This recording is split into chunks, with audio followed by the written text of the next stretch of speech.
প্রিয় দর্শক শ্রোতাবৃন্দ, আসসালামু আলাইকুম। আশা করছি সকলে ভালো আছেন। স্টক ট্রেড সিক্রেট চ্যানেলের পক্ষ থেকে আপনাদের স্বাগত জানাই। আজকের ভিডিওতে লো পেড স্টকগুলা কীরকম অবস্থায় আছে, গত 12 দিন আগে আমি আমার চ্যানেলে একটা ভিডিও দিয়েছিলাম। তারপর থেকে বর্তমান সময় পর্যন্ত সেগুলির প্রাইসের কী ধরনের পরিবর্তন হয়েছে, নেগেটিভ না পজিটিভ, সেটা দেখার চেষ্টা করব। আর এখনও অ্যাকুমুলেশন জোনে আছে, কেনার মতো অবস্থায় আছে, এ ধরনের স্টক নিয়ে আলোচনা করব। এবং 52 সপ্তাহ অর্থাৎ এক বছরের মধ্যে যে সকল স্টক এখনো লো প্রাইসে আছে, কেনা যেতে পারে, এরকম স্টকের তালিকাটা আমি আপনাদের একটু দেখাবো। তাহলে সূচক দিয়ে যদি আমার আলোচনাটা শুরু করি, তাহলে এখানে আপনারা দেখেন যে বিভিন্ন ধরনের ড্রয়িং করে করে আমি আমার চ্যানেলে এর আগে ভিডিও দিয়েছিলাম। সেখানে আমার চ্যানেলে বলা ছিল যে এলিয়ট ওয়েবে মার্কেট এখানে ইম্পালসিভ মোডে সূচক আগাচ্ছে এবং এর যে 3 নম্বর ফেজটা, এইটা 1 নম্বর ফেজ, এই কারেকশানটা 2 নম্বর এবং এখান থেকে এই জায়গাটা হচ্ছে 3 নম্বর। যদি আমি একটা অ্যারো দিয়ে আপনাদেরকে একটু দেখাই, এই জায়গাটা দেখেন, এইটা হচ্ছে 1 নম্বর ফেজ, এটা 2 নম্বর, এটা 3 নম্বর। এখন এই 3 নম্বরটা এখান থেকে কারেকশানে এসে আবার 4 হয়ে পরে 5 নম্বর আপট্রেন্ডে যাবে নাকি 3 নম্বর এখনও শেষ হয়নি, এটা দেখার বিষয়। তবে মার্কেটের ভলিউম যদি ঠিক থাকে, মার্কেট ব্যবসা দিচ্ছে, এই অবস্থায় যদি ভলিউমের ধারাবাহিকতা মার্কেট ধরে রাখতে পারে, তাহলে সূচক যদি একটু কমেও যায় তাতে খুব বেশি অসুবিধা হবে বলে আমি মনে করি না। কারণ একটানা 5 সপ্তাহ মার্কেট বেড়েছে, তারপরে 1 সপ্তাহ কারেকশান একটু থাকতেই পারে। আজকে সেই ইঙ্গিত একটু দিয়েছে। তবে এই ক্যান্ডেলটা দেখেই যে এটা নেগেটিভ এটা বলা যাবে না, কারণ এই ক্যান্ডেলটার হাই ক্রিয়েট হয়েছিল 5086.8-এ এবং লো ক্রিয়েট করেছিল 5043.5-এ, ক্লোজ হয়েছে 5066.4-এ। তাহলে সূচক নিচে আসলে বায়াররা শক্তিশালী হয়ে উপরে তুলে দিয়েছে, আবার উপরে গেলে সেল প্রেশার দিয়ে নিচে নামিয়ে দিয়েছে।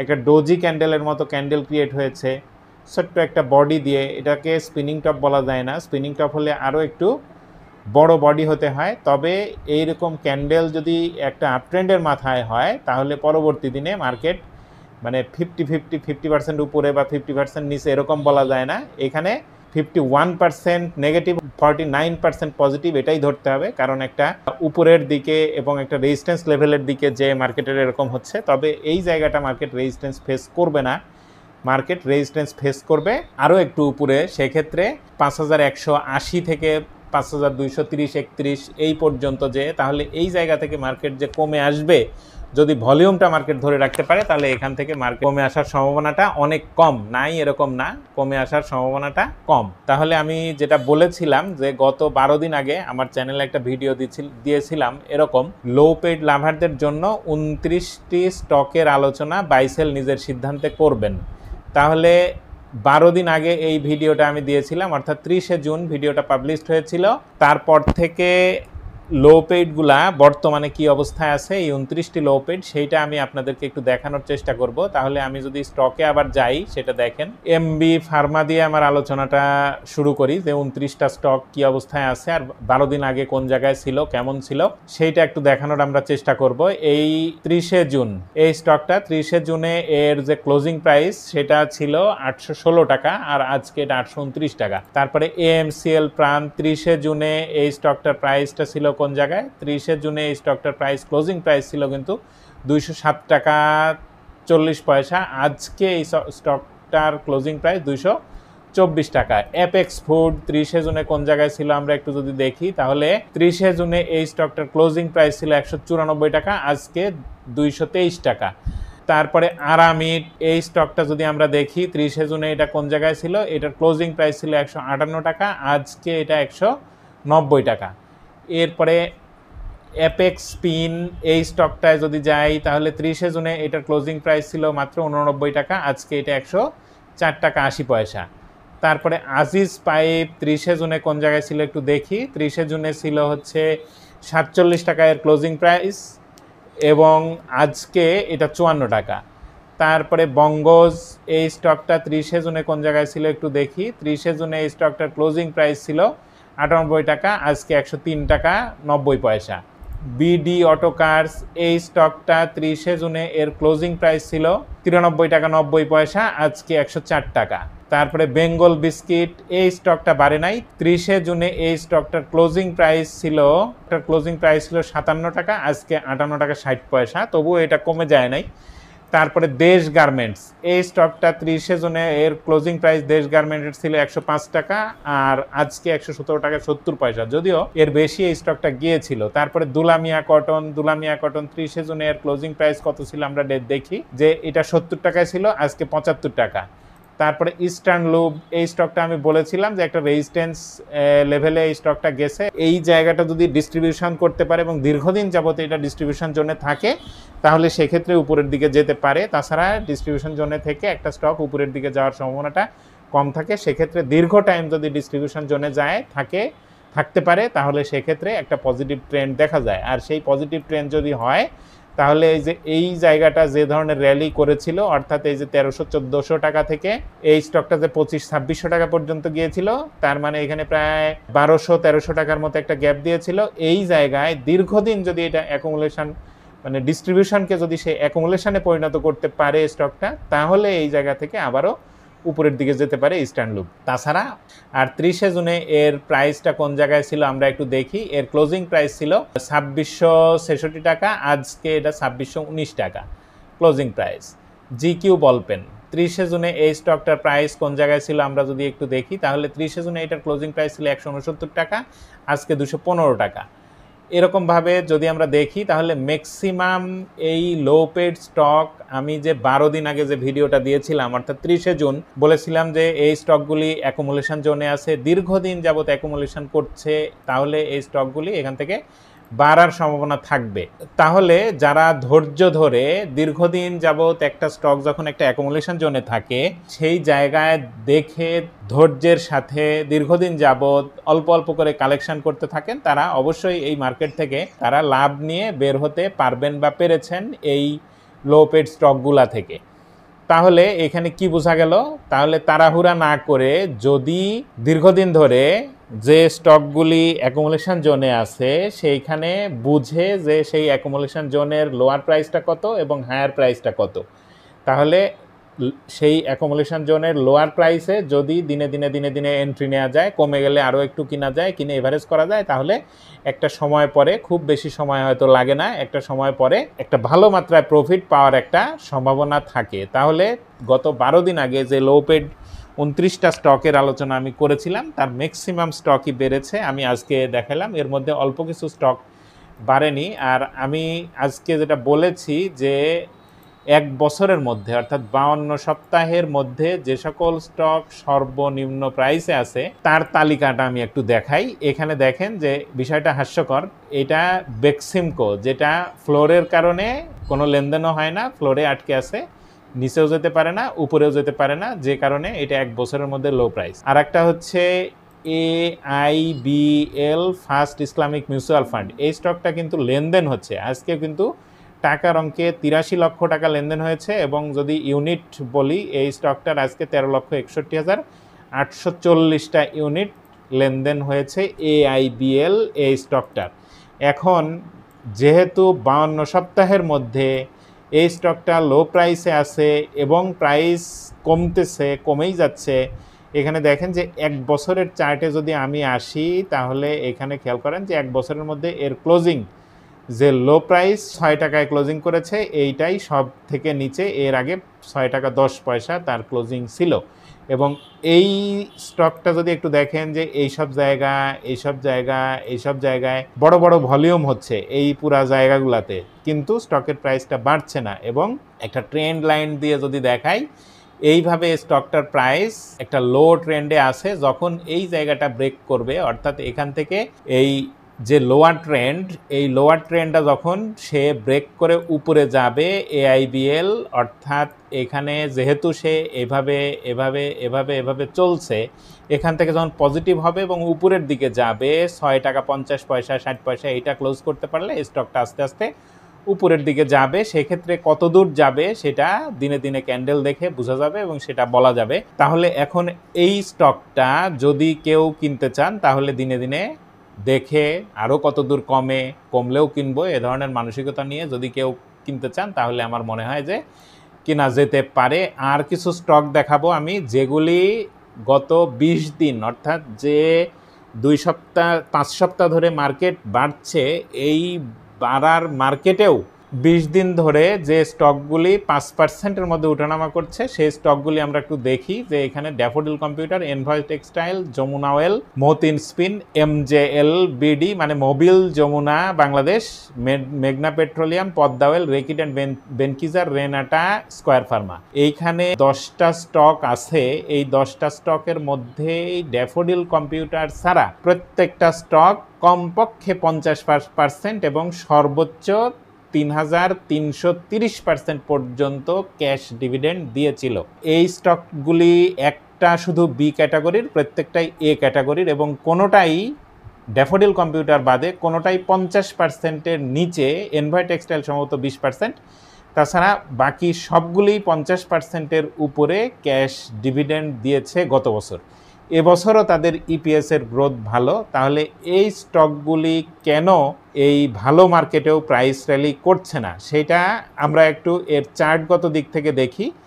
এই ড্যাফোডিল কম্পিউটার যদি দেখেন, এই জায়গাটা কিন্তু গত 1 জুন থেকে বর্তমান সময় পর্যন্ত, আগেও তো একটা লোয়ার ট্রেন্ডেই ছিল এভাবে, এই জায়গায় সে একটা বটম ক্রিয়েট করার চেষ্টা করছে এবং এইখানে কিছু ভলিউম হয়েছে। তাহলে এই স্টকটা উপরের দিকে যাওয়ার একটা চান্স তৈরি করেছে। এখন দেখা যাক আগামী দিনেই, আগামীকালই উপরে যাবে নাকি এখান থেকে আরও কমে যাবে।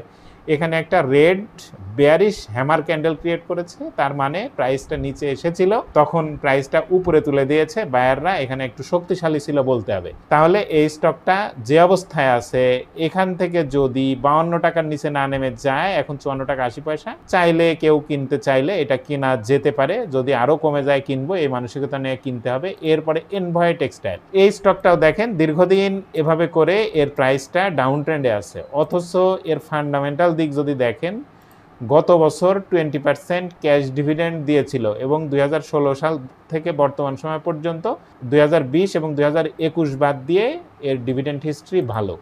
এবং এবছরও first quarter, second quarter, third quarter মিলে ইপিএস অনেক পজিটিভ। তাহলে এই স্টকটা কেন কমে যাচ্ছে, বাড়ছে না এবং গত 20 দিন ধরে 5%-এর মধ্যে উঠানামা করছে? তাহলে এখন যেখানে আছে এই স্টকটা, এইখান থেকে আর নিচে নামবে না, এখান থেকে উপরের দিকে যাওয়ার একটা সম্ভাবনা রয়েছে এই এনভয় টেক্সটাইলের। এখন দেখা যাক এনভয় টেক্সটাইল পরবর্তীতে কত দূর যায়। এরপরে যমুনা অয়েল, এই স্টকটা অনেক ভালো স্টক। আমি বলছিলাম যে গত 20 দিন ধরে যে স্টকগুলি 5%-এর মধ্যে প্রাইস উঠানামা করছে, এগুলোর ডিভিডেন্ড হিস্ট্রি দেখলে বোঝা যাবে যে কত ভালো স্টক। এই যমুনা অয়েল 150% ক্যাশ ডিভিডেন্ড দিয়েছিল, তাহলে 15 টাকা দিয়েছে, অথচ 181 টাকায় এর প্রাইসের অবস্থান। আর ইপিএসগুলি সবই পজিটিভ, কিন্তু এই স্টকগুলি বাড়ছে না। এই স্টকগুলি যদি পজিটিভ হয় এবং পজিটিভ মুভমেন্টে যায়, তাহলে মার্কেট অবশ্যই যে নেগেটিভ আজকে সাইন দিয়েছে, নেগেটিভ হতে পারবে না, এখান থেকে পজিটিভ ট্রেন্ড আমরা মার্কেটের দেখব। এরপরে মতিন স্পিন, এই স্টকটা ইপিএস গত দিক থেকে খুব যে খারাপ তা না, ভালো আছে। গত বছর 50% ক্যাশ ডিভিডেন্ড দিয়েছিল, মানে 5 টাকা। 5 টাকা দেওয়ার পরেও এই স্টকটার প্রাইস আজকে কত, 44 টাকা 50 পয়সা, এবং দীর্ঘদিন যাবত এই স্টকটা কিন্তু এই 45 টাকার উপরে যেতে পারেনি। এই জায়গার মধ্যে সে ঘুরছে, উপরে 45 টাকা, নিচে 42 টাকা, আর এখন 44 টাকায় আসছে, একটা কেনার মতো জায়গা। এখান থেকে নিচে নেমে গেলেও কিনতে হবে এই মানসিকতা নিয়ে, এটাতে এন্ট্রি নেওয়া যেতে পারে। এটা 45 টাকার উপরে যদি যেতে পারে, তাহলে এটা এর আগে হয়তো 47, 48 টাকা, 57, 58 টাকা পর্যন্ত সম্ভবত গিয়েছিল, সে পর্যন্ত হয়তো যাওয়ার একটা সুযোগ তৈরি করবে যদি 45 টাকা ব্রেক করে উপরে যেতে পারে। এটা দেখেন দীর্ঘদিন যাবত এটা অ্যাকুমুলেশন জোনে আছে। তাহলে এ ধরনের স্টকে যদি এন্ট্রি নেওয়া যায়, তাহলে ক্যাশ কমে যাবে, এ ধরনের সম্ভাবনাটা কম থাকে, এবং একটা সময় পরে এর যখন ডিভিডেন্ড ঘোষণার টাইম আসবে, সে সময় অবশ্যই একটা প্রাইস র্যালি করবে, যেহেতু 4 টাকা 5 টাকা ক্যাশ ডিভিডেন্ড গত বছর দিয়েছিল। এরপরে মোবিল যমুনা বাংলাদেশ, এই স্টকটা গত বছর সম্ভবত 52%, মানে 5 টাকা 2 পয়সা ক্যাশ ডিভিডেন্ড দিয়েছিল। এই বছর গত বছরের তুলনা যদি করা যায়, গত বছর 8 টাকা 71 পয়সা ইপিএস ছিল, এবছর কিন্তু 8 টাকার কাছাকাছি বা 8 টাকার উপরেই সম্ভবত গেইন করে ফেলেছে। তাহলে এখনও ফোর্থ কোয়ার্টার বাকি আছে। তাহলে এই স্টকটা এখন যেখানে আছে, এই আজকের যে প্রাইস 94 টাকা, এইটাও দীর্ঘদিন যাবত এই ধরনের প্রাইসে আছে। তাহলে এই স্টকটা ধীরে ধীরে হয়তো উপরের দিকে যাবে।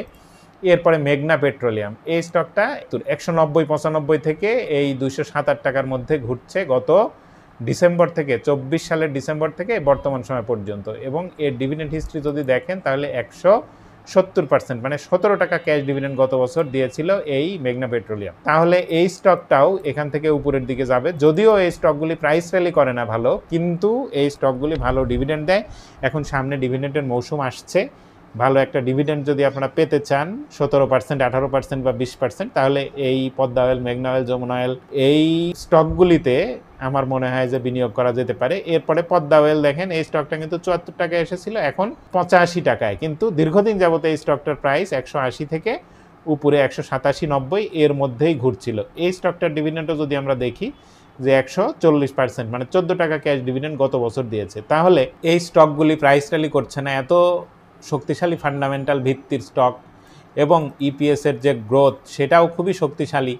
তাহলে এই স্টকগুলি যদি পজিটিভ হয়, মার্কেট অবশ্যই পজিটিভ থাকবে, আর এগুলি যদি নেগেটিভ হয় তাহলে মার্কেট নেগেটিভ হবে।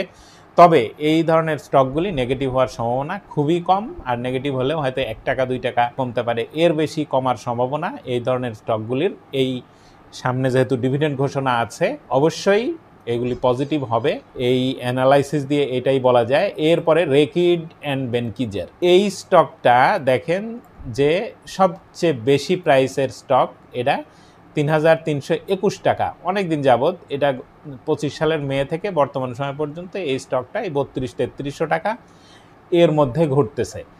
আর এর ডিভিডেন্ড হিস্ট্রি দেখেন 3330%, মানে 333 টাকা ডিভিডেন্ড দিয়েছে 24 সালের ডিসেম্বরে, এবং সেইটার কারণেই এই স্টকটা কিছুটা কমে গেছে, এই ক্যাশ ডিভিডেন্ড এই জায়গাটায় অ্যাডজাস্ট হয়েছে। তাহলে এই স্টকটা যেহেতু ইপিএস গত দিক থেকে ভালো, ডিভিডেন্ড ভালো দেয়, ডিভিডেন্ড হিস্ট্রি ভালো, তাহলে আরও বেশি নিচে নেমে যাবে না। যারা অনেক বেশি দামের স্টক পছন্দ করেন তারা চাইলে কিনতে পারেন। আর এরপরে রেনাটা, এই স্টকটা যদি আমরা একটু দেখি যে দীর্ঘদিন যাবৎ এর প্রাইসের হিস্ট্রিটা কীরকম, 5 বছরের প্রাইস হিস্ট্রিতে যদি আসি, তাহলে রেনাটার প্রাইস গত 5 বছরের মধ্যে সর্বনিম্ন প্রাইস অবস্থান করছে। আর 1 বছরের মধ্যে যদি দেখি, 25 সালের ফেব্রুয়ারি মাস থেকে বর্তমান সময় পর্যন্ত উপরে সম্ভবত 530-35, উপরের যদি বলি সম্ভবত 470-71, আজকেও সেই লেভেলটা টাচ করে মার্কেট যখন একটু পজিটিভ হলো তখন 488 টাকায় ক্লোজ করতে সক্ষম হয়েছে।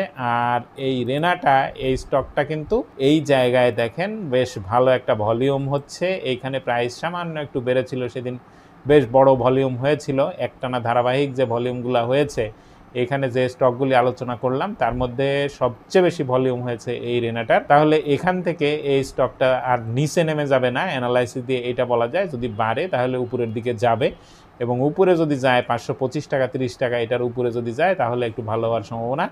তাছাড়া 525 টাকা 30 টাকা ক্রস করতে না পারলে খুব বেশি ভালো হওয়ার সম্ভাবনা থাকবে না। এরপরে আসলাম স্কয়ার ফার্মা, এই স্টকটা অনেক ভালো স্টক, এটা বলার অপেক্ষা রাখে না, বিগ ফান্ডামেন্টাল ভিত্তির স্টক এবং খুব ভালো ডিভিডেন্ড দেয়। দেখেন ডিভিডেন্ড হিস্ট্রি গত 3 বছর যদি দেখি, 22 থেকে 24 সাল পর্যন্ত 100% থেকে 110%, অর্থাৎ 10 টাকা থেকে 11 টাকা ডিভিডেন্ড দিয়েছে। 200 থেকে 230 টাকার মধ্যে প্রাইসটা থাকে, তাহলে এখন 210 টাকায় প্রাইসটা আছে এবং একটা আপ ট্রেন্ড এভাবে করে বজায় রেখেছে। এইটা যদি দেখেন তাহলে এভাবে করে এই স্টকটা হয়তো আরও একটু উপরে যাবে, এবং এরকম করতে করতে এটা 220 টাকা বা তারও একটু উপরে 230-35 টাকা পর্যন্ত যেতে পারে। যেহেতু সামনে ডিভিডেন্ড ঘোষণার একটা সময় আছে, ইপিএসের গ্রোথ যেহেতু ভালো, সেই দিকটা বিবেচনা করলে এই স্কয়ার ফার্মা যেহেতু গুড ফান্ডামেন্টাল ভিত্তির, বিগ ফান্ডামেন্টাল ভিত্তির স্টক, এবং ইপিএস গত দিক থেকে ইপিএসের যে গ্রোথ সেটা খুব ভালো আমি দেখলাম, তাহলে এই স্টকগুলি কমে যাবে না। এই ছিল আমার ভিডিও। আপনারা যদি নতুন ভিডিও সবার আগে পেতে চান তাহলে চ্যানেলটা সাবস্ক্রাইব করতে হবে। ধন্যবাদ সবাইকে, ভালো থাকবেন।